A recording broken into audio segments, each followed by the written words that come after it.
Unsurprisingly, Baldur's Gate 3 is a massive success. Launched just 24 hours ago, it's already hit a peak of nearly 500,000 players over on Steam. Just look at these absolutely crazy numbers. So we hit around about 471,000 players yesterday, just a few hours after launch, and today it's hit 495,000 and is still climbing. I suspect this is likely to hit 500,000 players. How does it compare to other titles? Well, we can compare to some other popular games.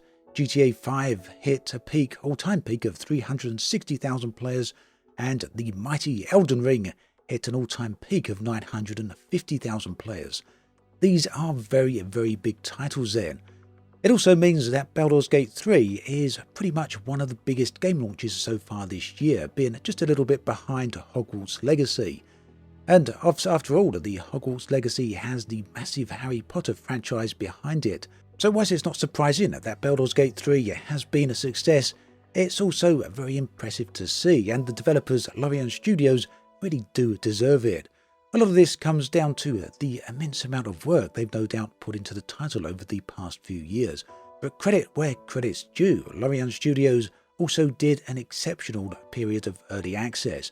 Launching back into early access in 2020, Baldur's Gate 3 spent the best part of 3 years there, and during that time the studio made massive improvements to the title. And what's more, and perhaps most important of all, they actively listened to player feedback.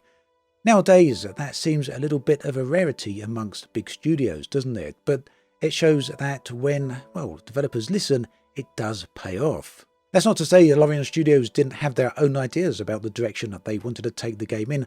After all, they've built upon the massive success they had with Divinity Original Sins 1 and 2.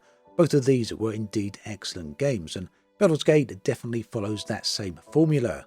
Now, over on Steam, if we take a look at the reviews, we can see it is indeed overwhelmingly positive. That's from 20,000 different reviews, 98% positive over the past 30 days. That is indeed a very good achievement.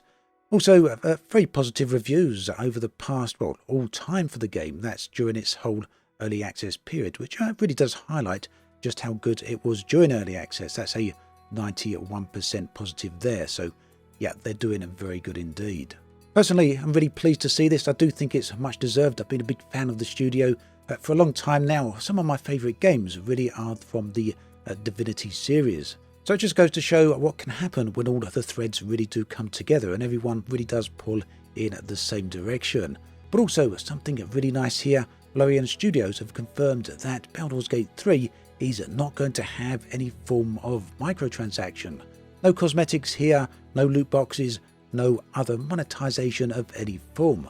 They just want the purchase of the game itself and you're good to go. So a good old-fashioned, completely self-contained game that's not been broken down into parts, that's not a grindy, live-based service, as simply just a good old-fashioned game. And what's more, it's either single-player if you want to go that option, or fully cooperative as well. There's plenty of options there for everyone.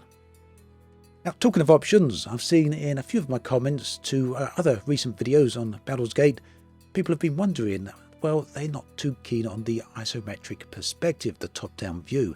They've also been wondering how the game plays with controller. Well, I'm happy to report that controller is actually fully supported, and you can see on screen right here. In fact, when you use a controller, it actually feels a little bit more like a third-person game than it does a top-down game. You can actually walk around as you would in pretty much any other third-person controlled game, although I would say the controllers here are not as good as what you may find in a typical third-person RPG. They are still very effective nonetheless.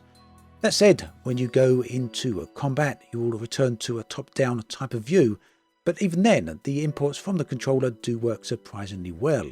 So for those people who like to explore these vast worlds and feel a little bit more in the action rather than having this bird's eye view, there is that option available. It might be worth checking it out if that's something you've been holding off for. Now, in other news, it seems Frontier Developments may have a bit of a turkey on their hands when it comes to F1 Manager 2023, or at least that appears to be how it looks simply based on the stats we can see over on Steam charts. It was released on the 31st of July, and we can see so far that it's had an all-time peak of 6,352 players. Now, don't get me wrong, I'm not comparing this by any means to Baldur's Gate 3. This is its own thing and shouldn't be judged in that sort of light. But what it should be judged in accordance with or against is its previous iteration. That's F1 Manager 2022. So if we look at F1 Manager 2022, we can see that this had a peak of 23,797 players back on its first day this time last year. So this is a big difference. People may be wondering what has gone wrong.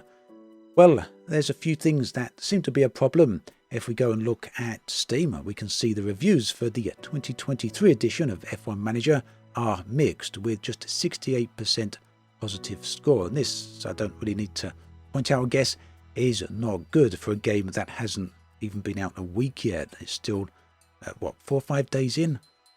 Now, as you go down, you see that there are still quite a few people happy with it, but generally the theme seems to be that this is just a rebranding of the game that was released last year, but with a few additions added on. A big problem with F1 Manager 2022, according to a lot of the reviews here, is that Frontier stopped development of the game after just 2 or 3 months after its release. It's not great for a title to hear that the developers stopped support after such a short amount of time, and I guess there's still some concern as to whether the same is going to happen to 2023. And we do know that this is going to be a yearly franchise for Frontier, so there will be a 2024 edition as well. Hardly good news for Frontier then, especially considering that F1 Manager 2022 sold over 600,000 copies and fell below expectations for the company. If that's the case, then it's very likely that F1 2023 is also going to fall below their expectations. Keep in mind that this is nothing more than speculations and opinion, but it does seem to fit the numbers that we can see. A bit of a mixed bag for news this week then, when it comes to Tales of Games. Meanwhile, I'm going to head off and play some Baldur's Gate 3. Let me know how you're getting on with it. Is it something you want to try? Is it something you're going to play? Or is it completely not your cup of tea? Let me know in the comment section below. As always, thanks for watching, and I'll catch you guys and girls next time.